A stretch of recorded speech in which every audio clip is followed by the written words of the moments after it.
So, my squishy character got down from full HP to 0 in a single turn by a boss. I fail 1 death saving throw, and my party with 3 healers within 30 feet, 2 had healing word, 1 only had cure wounds, didn't cast a single healing spell on me. Boss auto crit and kills me the next turn. You know, I know a lot of DMs who decide to nerf healing word, and I totally understand that. But hey, it doesn't need nerfing if players just decide to not use it at all.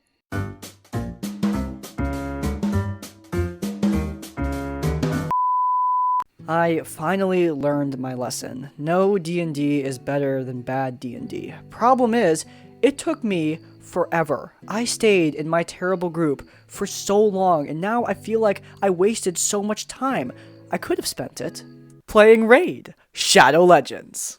That's right, this video is sponsored by Raid Shadow Legends, and if you haven't heard about this game, where have you been? It allows you to explore millions of champion combinations and master countless tactics as you take on raid bosses, dungeon runs, campaign battles, and PvP arena matches. After I decided to try out the game, Raglan quickly became one of my favorite characters, as she is, without a doubt, the best reviver in the game. She revives a single target, fills their turn meter, and gives them a bit of health, but the best part, it has a 2-turn cooldown, making her the fastest res character in the entire game. Also, her outfit just gives me Iron Lord energy, and I'm totally here for that. However, if I want to deal some damage, Rotos of the Undead Hordes is my go-to. He's one of the strongest and most desired single-target nukers in all of Raid. With high crit damage and crit rate, he's basically a character that can just roll a bunch of natural 20s all the time. It's the perfect time to jump in because Raid is celebrating their 3-year anniversary and adding in some brand new champion skins, which look absolutely amazing. After all, we all know that fashion is the real endgame. If you're interested, head down into the description down below or scan the QR code that's been on screen to get 3 free champions, 10 Force XP brews, 10 Magic XP brews, and 10 Spirit XP brews. $40 of value, all in that link in the description. Once you get into the game, you can collect your rewards right here. Thank you so much to Raid for sponsoring today's video. As always, supporting our sponsors does support us. Without further ado, I'm going to turn back into an animated rat so that we can get back to the video.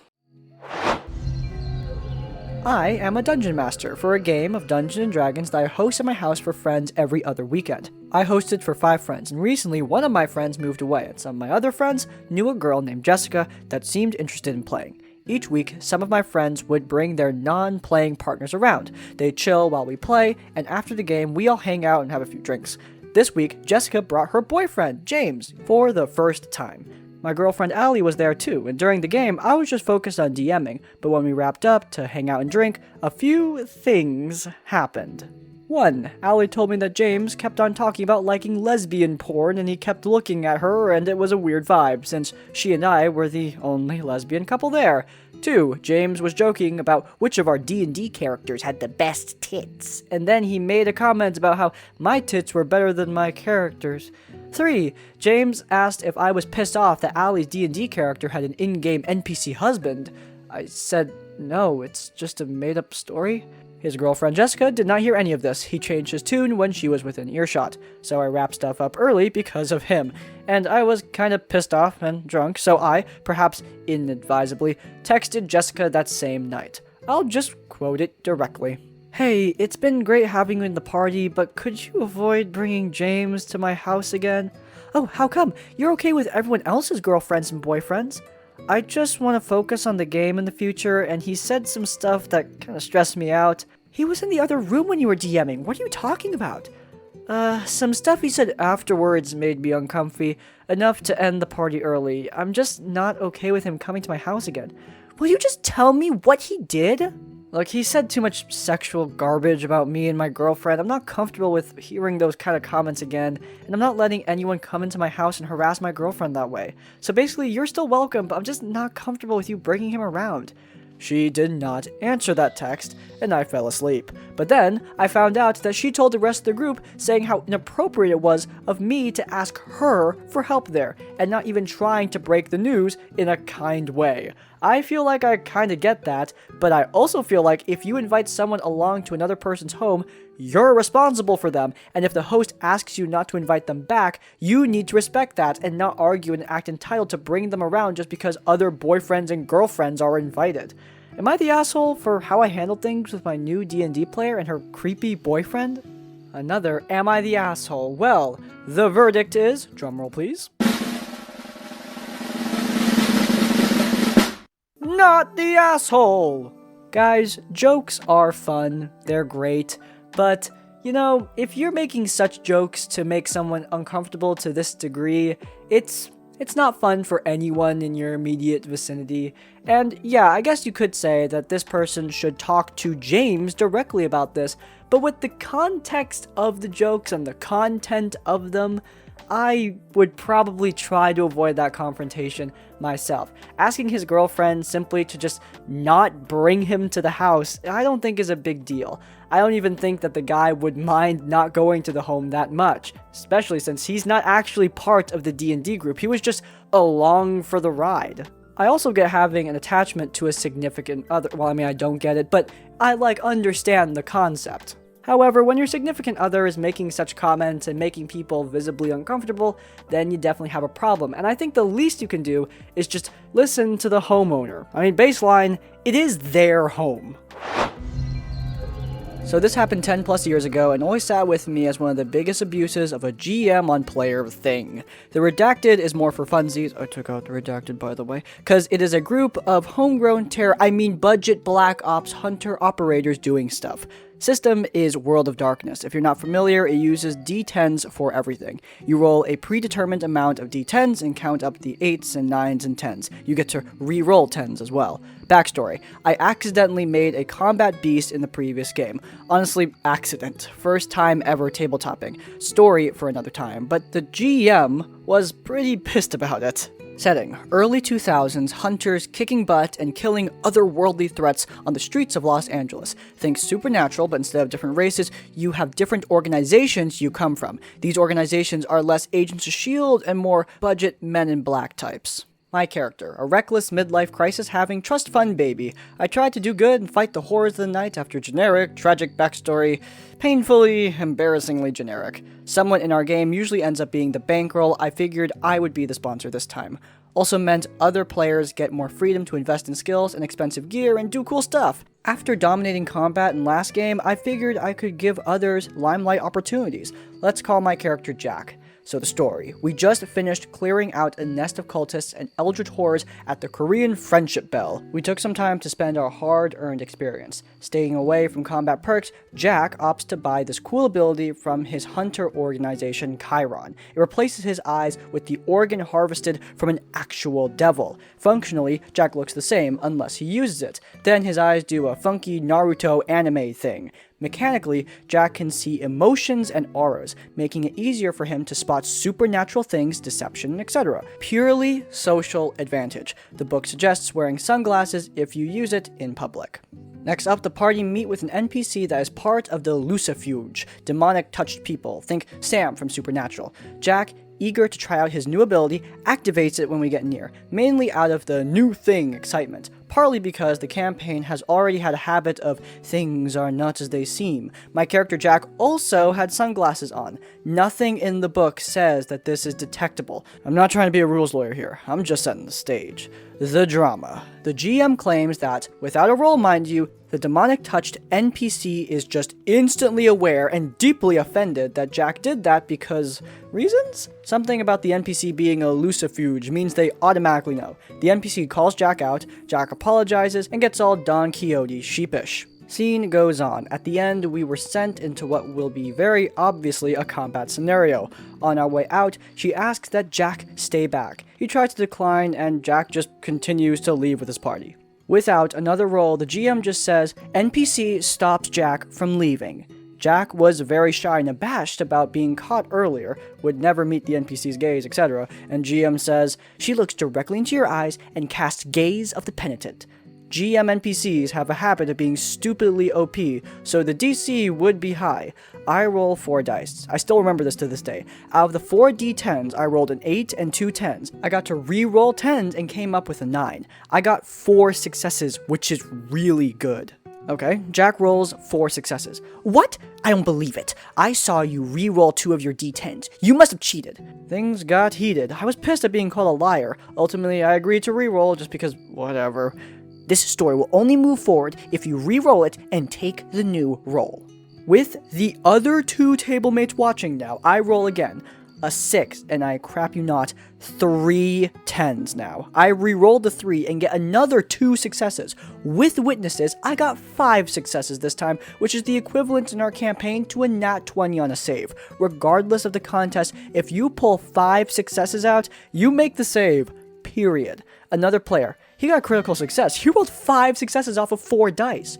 What? No, NPC tries again. At this point, the others are getting annoyed. We make our rolls, I am still supervised, and I make the save again. In alternate realities, I must have won the lottery or avoided cancer, but in this universe, I got insane dice luck on these rolls. Well, the NPC tries again until you lose. Gaze of the Penitent means you are now at a -5 to everything you do for the next several hours. Most skill averages 3 to 6 d10s. The DM's pettiness at Jack daring to see auras meant Jack could die in the upcoming encounter. A squirrel could have killed him. As we are near the obvious site of some ambush, a church in an eerily quiet part of town, somehow at the end of a long alleyway, Jack opts to just stay in the car. It is quite literally the only thing he has a positive skill in currently. All of Jack's other skills are functionally negative, meaning I roll a single d10. Unless I roll a 10, it is considered a crit fail. In combat, Jack could easily hurt allies. In social, betray information, etc. The rest of the group also agreed Jack should ride out the affliction in the car, or we should all wait until the next day. GM was obviously pissed at the players for this, forces the rest of the group to move forward with the encounter. You guys arrive at the door, the priest nervously hands you a document and tells you to leave. You need to be at the other church tomorrow to find the thing. What? See, I'm not trying to be the bad guy, I wasn't going to kill you, you were just overreacting. It was obvious to everyone that the GM pulled this cop-out of his ass at the last second. But it was not just the bullying he did against Jack. Any fancy gadget ability Jack got was neutered, or Jack got severely punished for trying to use it in relatively benign situations. In combat, enemies use mysterious abilities that always nullify damage Jack dealt, and abilities only used against Jack. TLDR, GM tries to gank my character for daring to try a new social ability in a social setting. I made a stupidly high save, he made me re-roll because he couldn't even. I made it again with a critical success, he made me re-roll again. I succeeded again. He then declared for story reasons that I just failed, then made fun of me for being paranoid after I was reduced to the challenge rating of a carnival goldfish. Why the GM had it out for this player, I have no idea, but I do, to a degree, understand, but to a much lesser degree, I stress. Having a grudge against a player is bad, but I do understand when a GM has a player roll a disadvantage and expects them to fail and then they just miraculously succeed. That is bound to happen, and that's not a bad thing. I understand that it can put DMs in a complicated position when players succeed on something that you weren't expecting them to, but on the other hand, that's what makes D&D so fun for a lot of players, succeeding against all odds. Facilitating that as DMs is something that we can do to make our games a lot more enjoyable, and being okay when players succeed against all odds is something that definitely should be normalized across DMing. It started when I was asked to forego my character's ongoing narrative and 2 other players' intermixed backstories that were about to come to fruition because of the DM's girlfriend feeling left out. This led to a 3-month deep dive into her character's backstory, which ended up linking her to the BBEG, forcing us into the role of thralls to her will and basically killing anyone or anything that got in her way, including innocents, so she could prove her loyalty to the big bad evil guy's cause? Her mother, as it turns out, for a slim opportunity to steal a China doll that DM's girlfriend had left behind as a child, and not, take a swing at killing the BBEG. She played it off as the doll somehow containing the last bit of her mother's soul. What we heard was, it's the BBEG's phylactery, and promptly destroyed it, expecting to now go back to the main quest that we had tied our various backstories to. DM's girlfriend went insane. She attempted to railroad the entirety of the rest of the game at every opportunity to somehow retrieve and restore this stupid doll, asking every NPC about it, demanding we take random detours away from the plot, and even going so far as to steal one that only vaguely resembled it from the daughter of a duke we were attempting to get on side, and then killing him when he calls his guards in a rage when she worked out that it was in fact not her doll. The worst part was when we found out that none of this was in her backstory in any way and was made up on the fly without consulting the DM and simply expecting him to, go with it. 3 full months, 10 full sessions, 6 to 8 hours each, unrelated to plot because the DM's girlfriend felt she wasn't the center of attention. A woman, I should add, that spent more time on her phone and distracting the DM when the focus was not directly involving her. The doll really was the straw that broke the camel's back. Did I mention that she wanted the doll to get its own character sheet and player levels and that she should have full control over its actions as it was her dolly? The DM's girlfriend was in her 30s, I should add, and claimed to be a D&D veteran who constantly made mistakes like adding the wrong modifier to rolls, etc.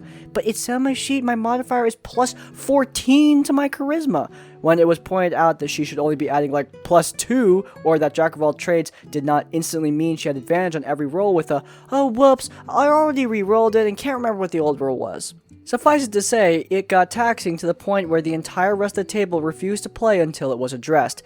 She threw a pitched fit, claiming it was unfair that we ganged up on her and that we were just jealous of her and her character and demanded the DM end the game.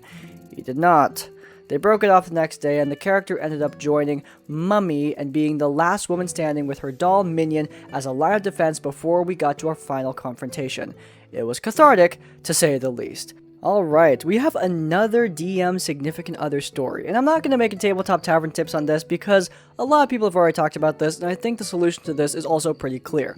Look, you obviously shouldn't give favoritism to your significant other, and a significant other that wants or needs favoritism probably shouldn't be your significant other, dare I say. Of course, I do want to point out that you shouldn't swing in the opposite direction. You don't want to completely ignore your significant other in an effort to make sure that everyone is equal or balanced. Make sure that everyone is actually equal and balanced, including your significant other.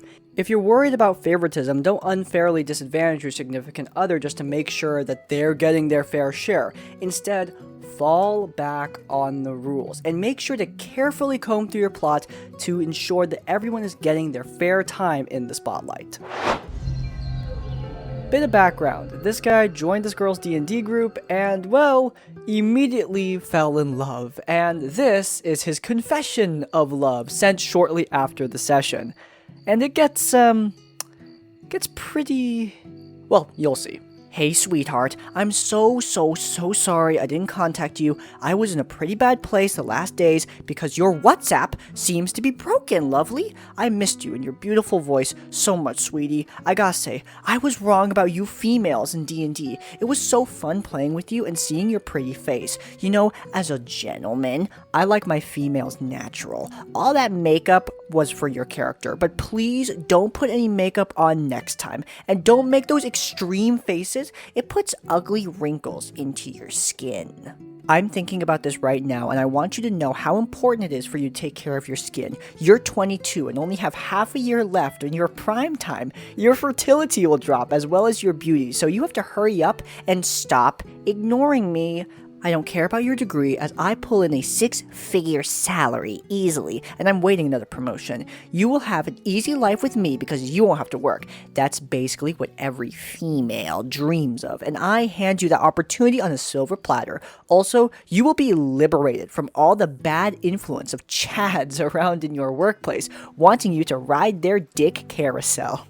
You already lowered your market value by falling into the trap of a relationship with your boyfriend. There is no way you're compatible. And as a high-value man, I have a good income, I'm caring and passionate, and I'm alpha enough to lead you back to your destined path and lead you safely through your life, etc. I need to marry someone with only a little less value to keep my social class. So no more makeup, no more silly piercings, and no more talking to soy boys. I order you to move to my place ASAP so I can enjoy your peak beauty as long as it lasts. Remember, it's over in a few months, and you have deprived me of love and passion for long enough. I want to see your stomach swell with my... excuse me? Or else I will have to choose another female with higher fertility and more market value. I'm only willing to settle for you because your stunning beauty has been permanently imprinted into my brain. I can see you're online. Answer me. Now!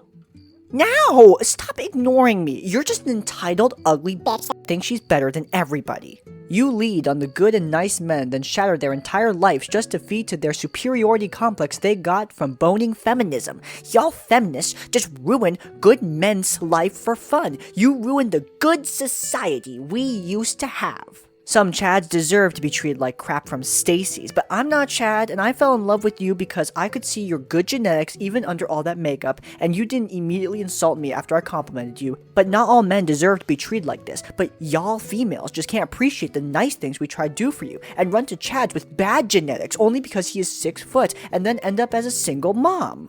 Like, all you need to do is accept our love and accept that we know what is best for you. I am ready to forgive you, but only after you move to my place and prove that you are actually worthy of my care and love. I'll need to discipline that stubbornness and feminism out of you, but I am generous enough to let you play D&D again and buy 2 houseplants as a reward as soon as your stomach is growing from my seed. Oh my god. I believe in you enough that you can do that in a few months. And before you ask, no, I will not let you turn my place into a horrendous jungle with your plants. 2 small ones are allowed if you behave, and I will burn them and force you to watch if you misbehave for a single second. Wait, I talked to a few friends about that plant thing, and you taking more care about that hoard you call a collection than yourself is a huge red flag, and I'm sorry I had such a beta moment allowing you plant at my place. Obviously, you need a stronger lead in your life, and from now on, I will be that strong lead you so desperately need. And I start with our communication. I can see you're online, and I absolutely disapprove of you still ignoring me. I am understanding enough to know that you are terrified of leaving the life feminism forced you into and forced you to want. I promise you I am the nicest and most passionate man you will ever meet, and I will care for you better than anyone else ever could. Only I see your full potential and can lead you there. I only complimented you and didn't ask for nudes once, and I promise to take care of you, so what else do you want in a man? I'm literally perfect. I know I'm not 6'4", with chiseled abs and a jawline that's clearly photoshopped, but I have an interesting personality and a great sense of humor. For men, females just can't get a joke, but believe me when I say every single one of my 2 friends always tells me how good my jokes are, and you females wouldn't be posting about how you want a man with a good personality if that isn't what you secretly want. Speaking of social media, I want your Instagram and Snapchat so I can approve of your posts and pics first. So you can't accidentally lead on some betas. They are no match for an alpha like me, but I can't protect you from them when you're not at my place. And just the thought of some boy thirsting at your posts makes me wanna unsheath my sword and just cut them into pieces small enough to feed to stray dogs. I am so done with you. You and all those betas make me want to punch a hole in my wall, as if I could. Stop ignoring me and stop treating me like subhuman. I am your master. You poisoned my brother's brain, you witch. He told me you don't have any social media, but I studied your foids long enough to know that you can't go without a male's attention for an hour. I know he is lying to me. His brother, and you made him turn against me, you entitled Who do you think you are? I've been nothing but nice to you, and this is how you thank me? Don't make me angrier than I already am. Even the devil shivers when a nice guy loses his temper, and I am done. I am so done with finishing last. I will choose another female for me. One with a higher market value and more fertile time left. One that is so much prettier than you and is not an entitled, ugly witch under tons of makeup. So I'm glad I found out about your true nature before I poisoned my bloodline with you. Also, asexuality is a scam. Okay. My brother told me you're asexual, and I pray for your life that it's not just another lie. Don't play hard to get with me. You're not pretty enough to do that. I know you just don't reply because you're intimidated by true alphas like me and are secretly turned on, okay? There's nothing wrong with being turned on by me as long as you keep your legs shut for betas. I order you to immediately tell me when another alpha expresses interest in you because that's something I have to resolve alpha to alpha. Hello? I had enough. Answer me. I give you 10 minutes to get your crap together and answer, or else I will choose another female. Your choice. Okay, I just found a loyal, traditional female with prime genetics, real prime genetics. Your blue contact lenses and bleached hair and plastic surgery make you look German. You can't fool an alpha like me. Willing to take my seed. I'm done with you. I moved on. Your loss. Don't come crying back to me and begging just because your Chad boyfriend made you a single mother and dumped you after you lost your attractiveness at your birthday in summer. It's always like this. But remember, I will not provide for a brat of a beta with inferior genetics. I know you want to see me rotting in loneliness and sadness, but I won't let you control my life. We good men are breaking free from Freudism and toxic matriarchy, and we will burn you all as you can't compete against us alphas. We are bred and born to rule, and there's nothing you can do. Oh my goodness. I just jacked off my new female, and I'm willing to give you another chance. We both know you didn't deserve this, but here I am. Don't ruin everything like those other Floyds do. Prove me you're different. Prove me you're worth of my genetics. I am the nicest and most caring man you will ever meet, and this is your last opportunity to not end up being used and thrown away by betas. I'm waiting only a few more minutes. Oh, look who is online now. Finally, you came to your senses and understand that this is your very last chance. What is taking you so long? I was absolutely clear about talking to betas, and I can sense this is what you're doing right now. Don't test my patience. Remember your market value. This is your only chance of getting an alpha. Woo, boy, that was definitely something, wasn't it? I mean, I did warn you, and yeah, this does not have too much to do with Dungeons and Dragons, but it was introduced through a D&D game, so I figured I'd include it here because I also figured that you guys would enjoy a little bit of IRL horror. Now, I know the language here may sound absolutely insane, but yeah, if you've been around incel quarantined forums, you've just taken a little peek at the insanity, then yeah, it looks very similar to this. Terms like market value and alpha uprising are used quite a lot, and to a frighteningly unironic degree. It's also unfortunate that a lot of those people have infiltrated the Dungeons and Dragons and tabletop role-playing game communities. We read about them all the time. Now, are they usually this transparent? No, but they do exist, and it's always important to keep your eye out. Never let people like this fester in your D&D games, especially if you have players that they're making uncomfortable, because that's one way to make a D&D game completely ruined. Thank you all so much for watching today's episode of RPG Horror Stories. I had a lot of fun recording this one, and I hope that you guys enjoyed watching it. To let me know you did, please do leave a like. If you want to see more of my content, then please do check out our campaign diary series where I recap the story of my campaign, Descent into the Veil, and go over some lessons learned. And while you're there in the cards, subscribe to Crispy's Tavern to get more of our content right as it comes out. And finally, if you want to leave your own stories or thoughts, go down into the comments down below. If you can't think of a comment, leave the comment market value to reference the horrible series of Discord messages and to let me know you made it to the end of the video. In essence, like, comment, subscribe. I will see you all next time. Farewell.